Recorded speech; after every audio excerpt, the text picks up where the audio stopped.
പ്രമോദ് കോട്ടൂളി വരും ദിവസങ്ങളിൽ കൂടുതൽ പ്രതികരണങ്ങൾ നടത്താനുള്ള സാധ്യത താങ്കൾ എത്രത്തോളം കാണുന്നു? ഇന്നിപ്പോൾ മാധ്യമങ്ങളോട് പല കാര്യങ്ങളും പറഞ്ഞിട്ടുണ്ട്.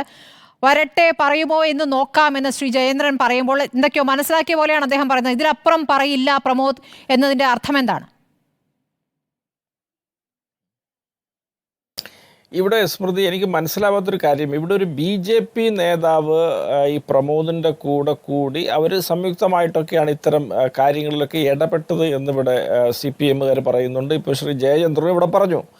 അങ്ങനെയൊക്കെ ആണെങ്കിൽ പ്രമോദിനെതിരെ CPM പാർട്ടിക്ക് നടപടിയെടുക്കാം. അവർ പാർട്ടിക്കകത്ത് ആഭ്യന്തര അവരുടെ കേഡർ ഘടനയൊക്കെ വെച്ച് പട്ടാളച്ചിട്ടയും ഇരുമ്പ് മറയൊക്കെ മുൻനിർത്തി അദ്ദേഹത്തെ പുറത്താക്കി.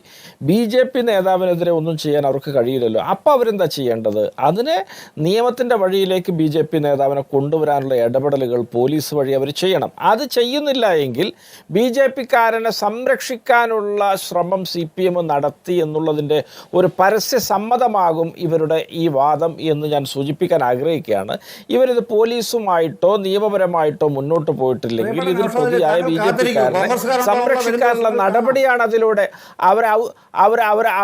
അല്ലല്ല ഞാനൊന്ന് പറയട്ടെ ശ്രീ ജയചന്ദ്രൻ, ഞാൻ നിങ്ങളൊക്കെ പറഞ്ഞപ്പോൾ ഒന്നും പറഞ്ഞില്ലല്ലോ. നിങ്ങൾ നിങ്ങളുടെ ഊഴത്തിൽ പറഞ്ഞോളൂന്നേ.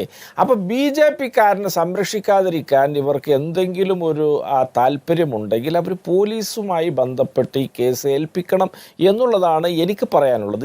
ഇത് നമ്മുടെ ഒരു പൊതുവായ നമ്മുടെ ഒരു നിയമസമാധാന വ്യവസ്ഥിതിക്ക് തന്നെ വലിയ കോട്ടം തട്ടുന്ന വിധത്തിലാണ് CPM-ൻ്റെ ഇത്തരത്തിലുള്ള എല്ലാ ഇടപെടലുകളും. ഒരുപാട് സ്ത്രീപീഡന കേസുകൾ വരുന്നു.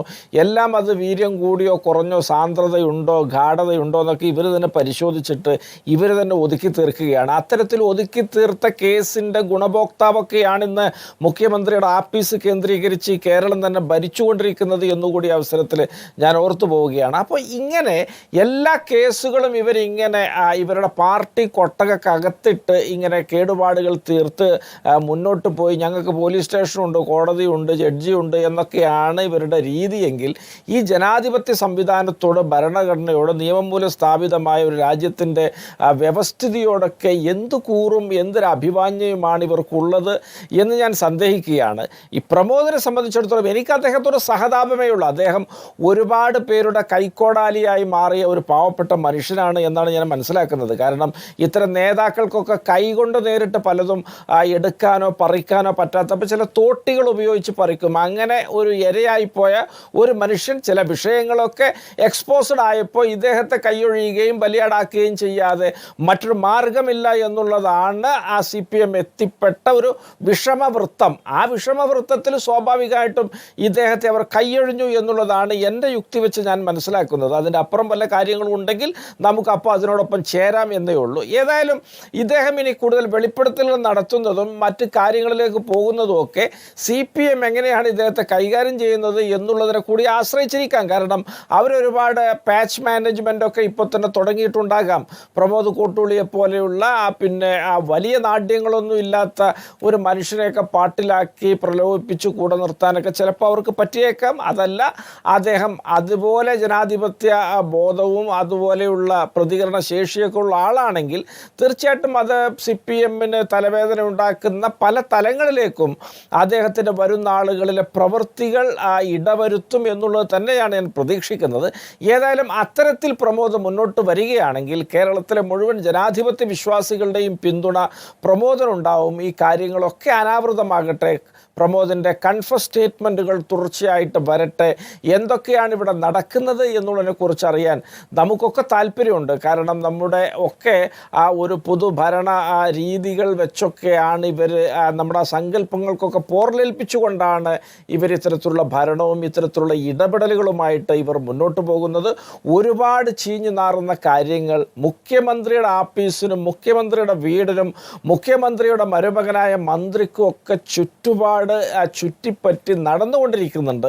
ഞാൻ ഈ ചാനൽ ചർച്ചയിൽ വന്നിരുന്ന് അതിനെക്കുറിച്ചൊക്കെ മുഴുവനായിട്ട് പറയുന്നത് ശരികേടുണ്ടോ എന്ന ഒരു നിങ്ങളുടെ പിന്നെ അഭ്യർത്ഥന മുൻനിർത്തിക്കൊണ്ട് ഞാനതിലേക്ക് പോകുന്നില്ല. ഏതായാലും പ്രമോദിനെ സംബന്ധിച്ചിടത്തോളം പ്രമോദിൻ്റെ ഈ ഒരു സാഹചര്യത്തിൽ അദ്ദേഹത്തിൻ്റെ ഈ നിലപാടിനെ തീർച്ചയായിട്ടും നമ്മളൊക്കെ വളരെ ആവേശപൂർവ്വമാണ് ഉറ്റുനോക്കുന്നത്. അദ്ദേഹത്തിന് എന്തൊക്കെയാണ് പറയാനുള്ളത് എന്ന് വരും നാളുകളിൽ ആവേശപൂർവ്വം കാതോർത്ത് കാത്തിരിക്കുകയാണ്.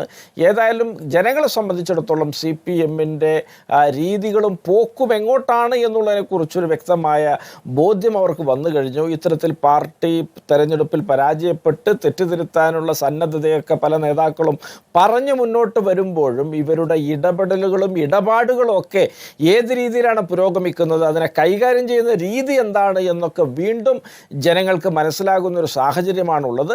ഏതായാലും മുഖ്യമന്ത്രി പിണറായി വിജയനും അദ്ദേഹത്തിൻ്റെ ശൈലിയും ചെയ്തികളുമൊക്കെ CPM-നെ എങ്ങോട്ടാണ് കെട്ടിയെടുക്കുന്നത് എന്നുള്ളത് തീർച്ചയായിട്ടും ഒരു ദുരന്ത പര്യവസായിയായ ഒരു കാഴ്ചയായി മാറാനാണ് സാധ്യത എന്നുള്ള എൻ്റെ ഒരു തോന്നൽ ഈ അവസരത്തിൽ പങ്കുവെക്കാൻ ഞാൻ ആഗ്രഹിക്കുകയാണ്.